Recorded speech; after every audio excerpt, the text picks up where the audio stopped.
మన ఏవ మనుష్యానాం బంధమోక్షయోః కారణం. మనుష్యానాం బంధమోక్షయోః మన ఏవ కారణం. మనిషి యొక్క బంధమునకు గాని, ముక్తికి గాని కారణం ఎవరు? ఇప్పుడు మనస్సే. అదొక తాళం కప్ప వంటిది. బంధాయ విషయాసక్తం. విషయమునందు ఆసక్తి ఉంటే అది బంధము. విషయమునందు విరక్తి ఉంటే మోక్షం. తాళం చెవి పెట్టి లోపలికి తిప్పితే తాళం పడుతుంది, బంధింపబడతాడు.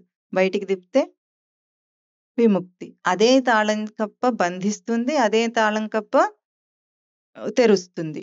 అట్లాగే అదే మనస్సు బంధము, అదే మనస్సు ముక్తి. మరి ఇంతకు జీవుడికి విషయాసక్తి ఎందుకుంది? పెద్ద కారణం గదా!